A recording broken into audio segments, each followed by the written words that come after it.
Welcome back to the Structured Cabling lecture series. This is lesson number 3. So if you haven't seen the previous lectures, I will post a link in the description for the playlist. In this lesson, we will cover copper cabling basics. Remember from the previous lecture, the difference between de facto standard and de jure standard. De facto standards are standard typically temporarily adapted by multiple organizations in the industry, and when it become widely accepted, it become a de facto standard that is not recognized by a formal body or legal authority. So in other words, there are no standard at the beginning, so the structured cabling companies and IT companies decided to adapt a particular way of doing things, and those become de facto standards. De jure standards are permanent implementations of standards. Those may be initially de facto standards that become popular without centralized body, but eventually the ratification happen, and as a result we will end up with a de jure standard. Later, these standards may be ratified therefore by laws, codes and regulations as well. So you could have a independent body such as TIA or someone standardizing it, and then later may be ratified by actual legal codes and regulations such as Canadian Electrical Code, for example. We also cover pinouts such as the T568A and T568B in my previous lecture. So if you haven't seen that, you can go and check that as well. And we also cover modern copper cabling standards that are defined based on CAT or category system. I mentioned that in my previous lecture, and we will cover a little bit of that in here in this lecture as well. So this is just a recall of what I have already covered in our previous lecture. So today we're going to look at what is a twisted pair cable and different cabling standard and how those cables are made. And that information is important as an IT professional, because once you understand the cabling standards and how those twisted pair cables are created, then you can make the correct decision for your customer. So you may have heard the term twisted pair a lot in the industry and also in a consumer level as well.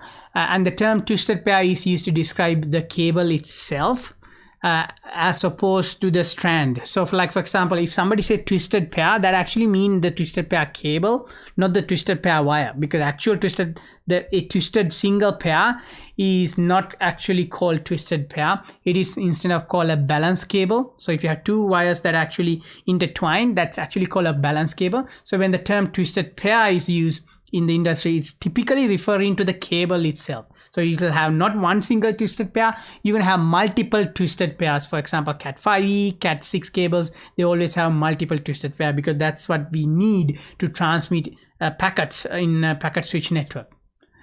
So the twisted pair cables consist of several pairs of copper conductors, not single pair, but several pairs of copper conductors. And two wires twisted is called a balance cable or balance line. And this was first used as a standard in the telecommunication industry, especially by AT&T and Bell Laboratories in the early stages of the implementing telecom standards.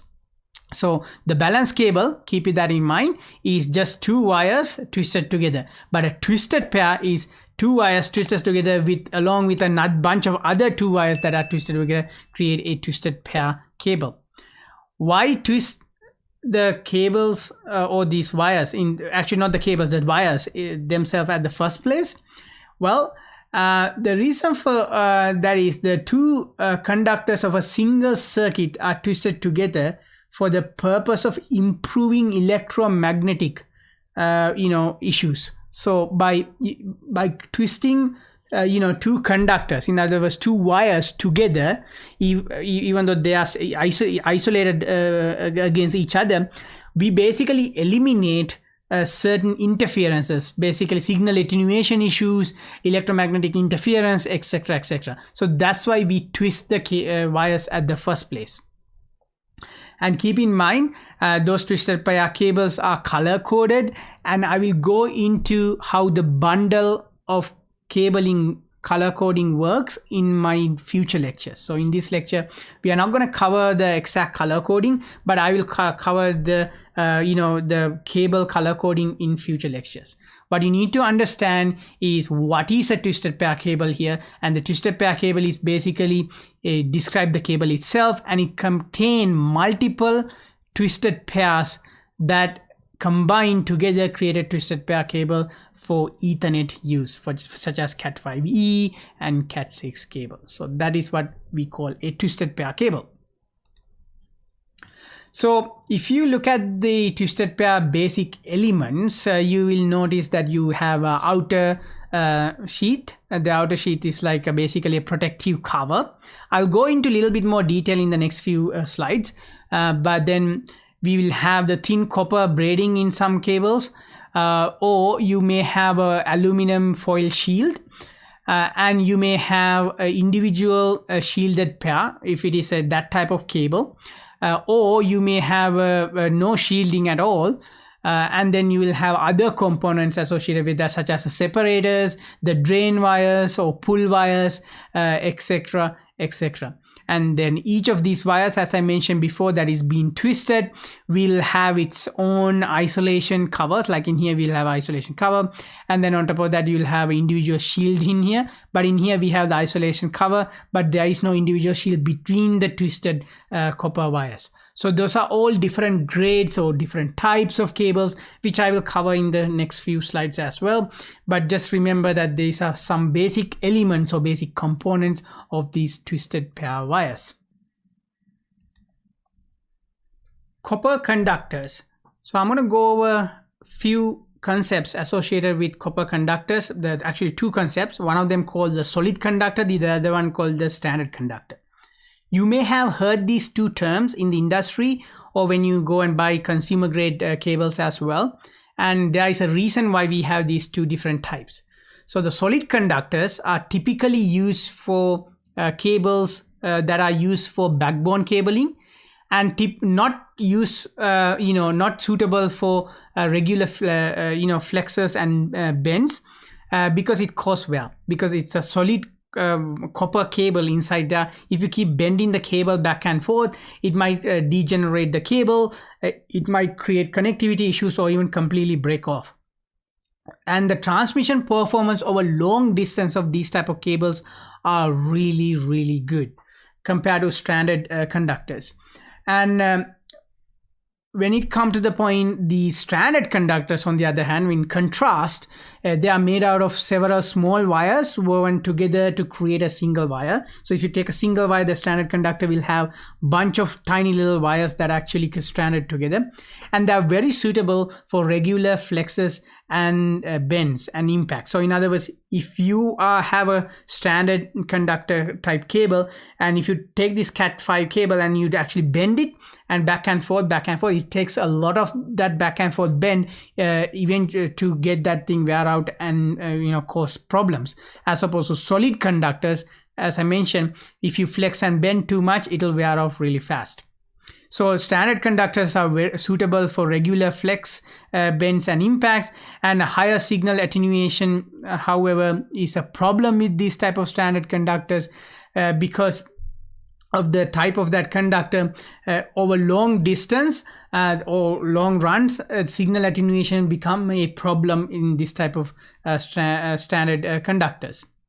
These are typically used in end connections, intermediary devices, etc. In other words, majority of patch cables that you will find in the market, or the patch cable that you will be making in the industry, will be using these standard conductors. So the solid conductors are mostly for backbone using, and the standard conductors are for patch panel cabling.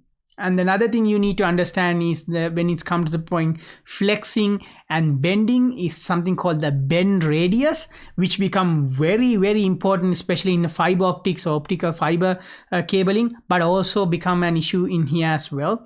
Bend radius is basically if you have a cable and it will get you an idea or a quantitative measurement of how much the cable can be bent before it start to degrade. So it doesn't necessarily have to be completely damaged, but it can degrade the signal. For example, if you have like if you have a tube like this or something like that, and if you have a cable and that cable, like how far that cable can wrap around that, like how tight that cable can wound around this. So if you have a cable coming in like that, and how tight that radius that the cable can bend over it, and that amount, this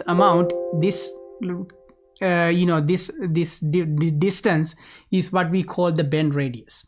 I will go into more depth about bend radius on my lecture on fiber optics or optical fiber cable. But just for now, just remember that the solid conductors have a lower bend radius compared to standard conductors, because you can bend it far more greater way, like more acutely, and then as a result that the standard conductors are more, I would say, more resistant to breakage and wear compared to solid conductors. However, the reason why we use solid conductors, because the transmission performance is lower or over long distance is better. And another thing I should mention is that the standard conductors typically cheaper to produce compared to solid conductor type cables in Ethernet. So keep that in mind. That's another reason why people use standard conductors whenever it is necessary or easier to use. The cost associated with that standard conductors are also lower than the solid conductors. So in here, my picture on all of my lectures at the very beginning, this is a stock image that I downloaded from the internet. All of these cables that are copper wire cables, these ones are actually standard cables, because the way that it is bending, it needed to be bended here, most likely those are those cables. And you can see some fiber optics cables right here, and these fiber cables, for example, this one is a fiber cable right here, and these fiber cables are not suitable for having a very low radius. So if you this fiber cable, if you turn it really tightly in here, if you wound it really tightly here, it will break, or it'll start, the signals start to degenerate. So keep that in mind when you are working with this fiber cable. But all of these other patch panel cables here, this is a patch panel right here, and these cables are standard cables as opposed to solid wire cable. But whatever behind here at the building in here, they probably use the solid copper wire cables.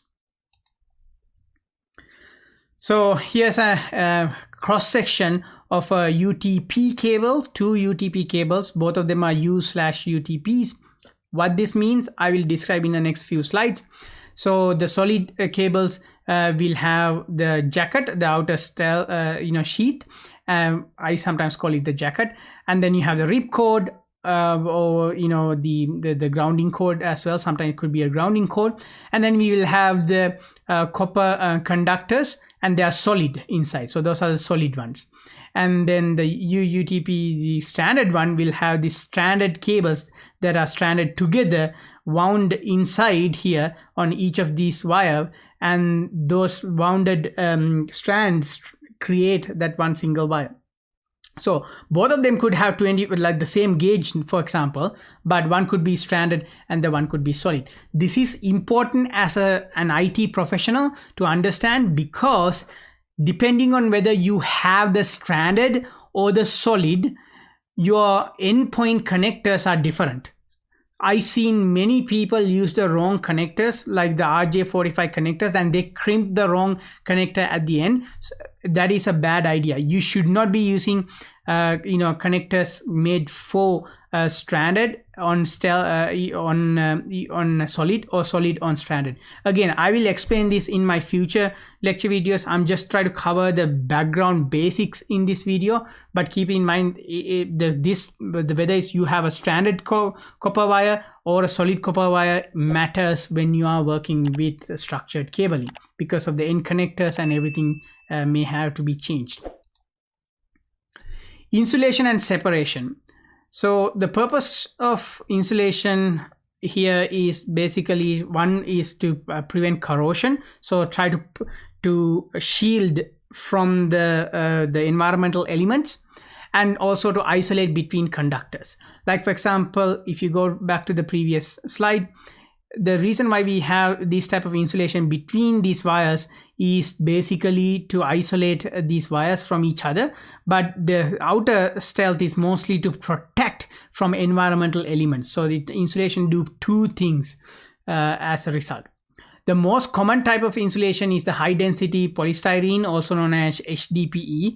They are widely used in many other applications as well. They are very flexible. They're used in, for example, vehicles and home furniture, etc. as well. And they are used in our structured cabling infrastructure as well.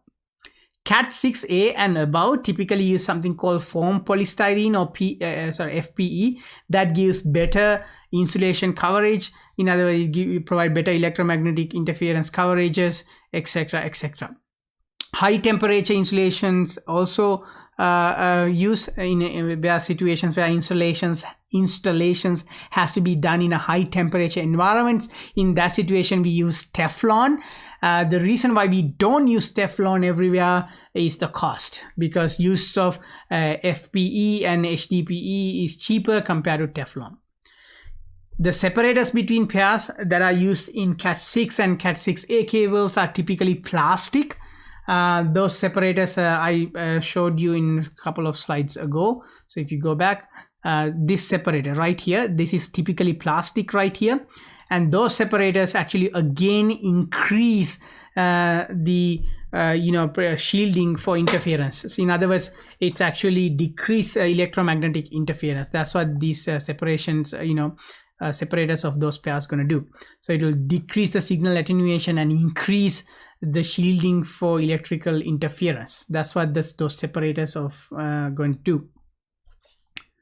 Drain and ripcord. So drain wires and ripcords are two different things, but sometimes can be the same. So you could have a ripcord that is also acting as a drain wire. Drain wire is used as an earthing element which remain in contact with the metallic side of the shielding tape. In other words, if you have a cable with a metallic shield like this, it might have a drain wire that can be grounded because now there's more metal exposed in this cable outside of the twisted pairs. So outside this, so you will have a drain wire like this that will be in contact with aluminum or other metal shielding, and this drain wire probably going to be metal. Why? Because then now you have the ability to ground this cable, especially in outside insulation. Ripcord is used to cut back the jacket to expose the wires of the cable. This should say used to cut back, not cross back. Sorry about that. So sometimes the drain wire is also acting as a ripcord, allowing you to pull from this wire, and then it can rip through the outer shield, and that will allow you to expose the cable for insulation purposes. So some cable use wire to achieve both these tasks, so use like a single wire to achieve both of these tasks, but some cables may have two cables associated with this too. So if you don't have an aluminum shield or a metal shield here, this particular ripcord most likely going to be some kind of a nylon ripcord, but if you have an aluminum shield in this ripcord, could be a drain wire and a ripcord in one. In that case, you will have this wire in a metal way. How you rip it? Basically, you wrap one of these wires around your finger or like a metal device. We don't recommend using a finger actually. In the industry, you use like a tool, you could use pliers or something, and you can wrap this end on your pliers and then pull it. And pulling it will break this thing apart and let you install the wires accordingly. So it basically break this shield and everything apart, so you can get these twisted paired pulled apart from this wire. Next thing, we're going to look at the outer stealth, or sometimes called the jacket, which is the one that I keep referring to as this one, this PVC jacket in this example right here. So it's sometimes called outer sheath, not stealth, sheath, outer sheath, sometimes called outer jacket. And so the outer sheet protects internal elements of cable from environmental effects such as low temperatures, moisture, UV rays, and physical impacts. So there are some UV rated cables that you can put it outside a house or outside a building that would have that specifically designed outer sheath or jacket that will prevent the wire from degrading due to UV rays. The most commonly used outer sheath or jacket are LS-ZH, known as the low smoke zero halogen. The other one is a PVC, it's a polyvinyl chloride one. LS-ZH is recommended for indoor use. In fact, in the Canadian Electrical Code as well as safety standard, it is highly recommended, the fire standards as well, that you use LS-ZH. It may be actually the code in Canada right now. I haven't checked that yet. This is because LS-ZH is, when it burns, it doesn't produce fumes that may be harmful to humans and animals. So that's why LS-ZH is highly recommended for internal use. PE, which is the it's a type of polystyrene, and which is the outer sheet that is used for outdoor cabling. It provides UV protection. However, it is also highly combustible. So it's good for UV protection, not for combustibility. This is good, not so good for UV protection, but it's really great for in terms of like burning inside a building in a case of an emergency. It won't create any fumes. So you need to pick the wires based on where you're going to install your structured cabling as an IT professional. So keep that in mind. The reason why we have different sheath or jackets, because they perform different functions depending on where you are installing and how you're going to use those cables. Other key elements includes the polyester film, which is used for additional protection for pairs, insulation, as well as it separates pairs and shielding foil. Overall, aluminum foil shield is another one which reduces the external induced noise, which if a cable, aluminum foil is the basic type of shielding that you will find in cabling today. Individual shielding of each pair is also used for protection from external noise, electromagnetic noise, and internal electromagnetic interference as well. So it reduces the crosstalk between the pairs in terms of internal interference within one cable. So this is where you find this type of this type of shielding you will find in Cat 6A and Cat 6 and up cables typically. So that's where it come into play, because it improves the transmission quality of that wire. Thin copper braiding provides better additional protection from interference as well as strong physical effect, and in addition it serves as a drain wire as well. So categories of cable, I have been talking about categories of cable here and there, but if you want to look at the EIA, ITA, ISO, IEC established categories, those categories goes from category 1 all the way to category 8 plus, etc., right? For most commonly used categories right now, either been in the market for a long time or currently in use in the market, include category number 1 all the way to category number 6, exception for maybe a few categories in between that are no longer in use. Category 1 cable are the first type of cable to be standardized, hence category 1, and it has a minimum standard that needs to support, which is the 1 megabyte per second, and it is typically used in telecommunication industry in the early days of the industry. And then Cat 2 came along, which allow 4 megabyte per second minimum standard, and it allow local talk and telephone relays. And then the Cat 3 came about, which is 10BASE-T Ethernet cables. So in the really old buildings, you may still find these Cat 3 cables used for Ethernet, but nowadays at 2022, nobody use Cat 3 cables for any of the newer installation of Ethernet. Then Cat 4 came along, which is a token ring, which is used, I believe, by IBM.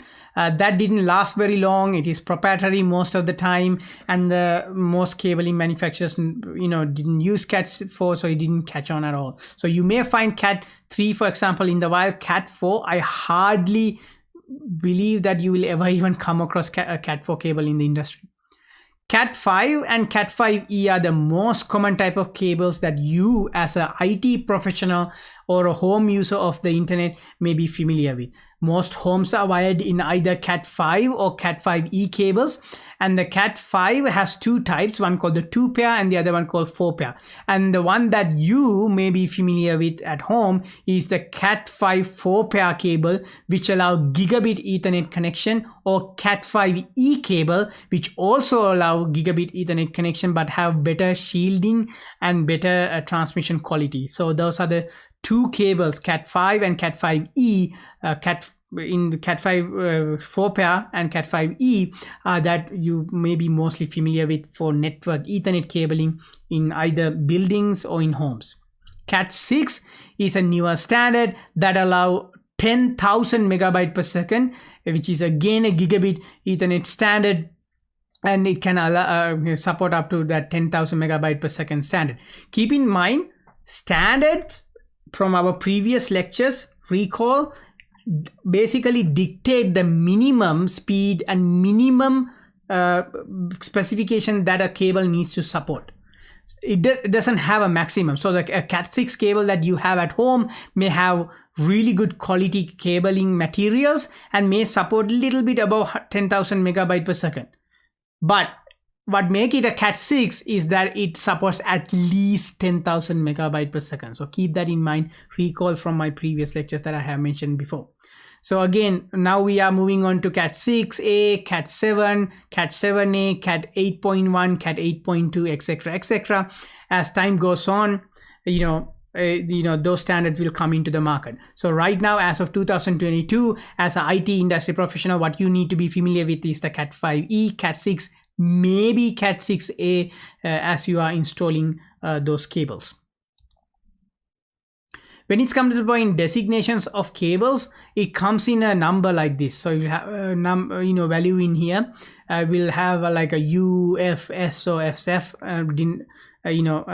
described here, and after that slash, let's say it's S slash, then you will have the whether it's going to be shielding type. It's going to be UF, for example. U mean unshielded, F mean foil, and then you have the TP, that how many twisted pairs, like how it is, TP stand for twisted pair. So it's going to be have TP written there. So you will have either U, F, SF here.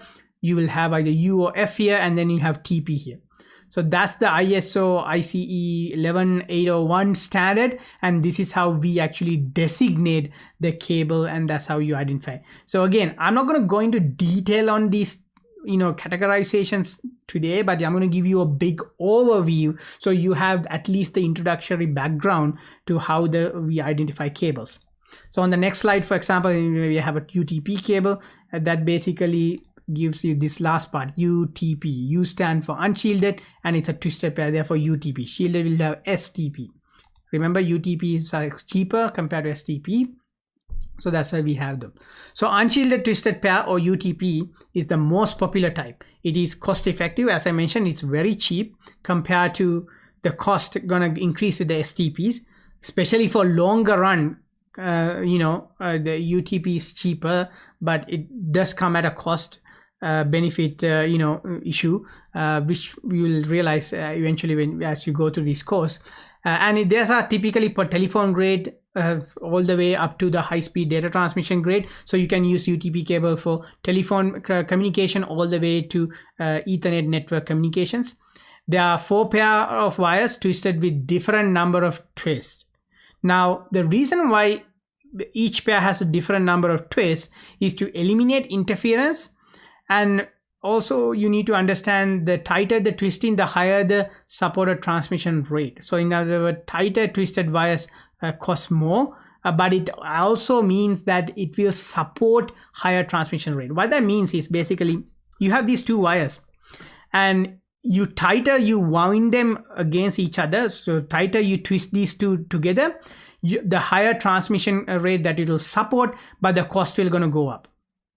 And the reason why we are twisting these wires at a different rate, for example, if this one is twisted in a certain rate, this one is twisted in a different rate, this one is twisted in a different rate, and this one is twisted in a different rate. Not all of these sets are twisted at the same rate. The reason why we do that will eliminate interference, because if this is twisted at the same rate, so every couple of centimeters there are a couple of twists, two twists, and this is the same, that might actually create an electromagnetic interference. As a result, we always try to twist all of these pairs at a different rate in a single cable. So tighter the twist, better the transmission quality, but even the tighter twist wires, each pair will be twisted at a different rate of twist to eliminate the electromagnetic interference. And at the end of these wires in Ethernet connectors, we use the RJ45 connector, which I have introduced in my previous lecture. And the designations on these wires, for example, are going to be U/UTP. So it will say U, that means unshielded, and then slash UTP stand for unshielded twisted pair, for example. So that's how the designations work. This is an example of a designation.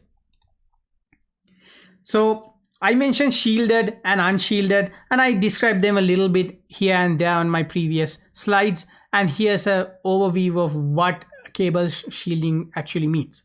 So the shielding is used to reduce electromagnetic interference, as I repeated multiple times.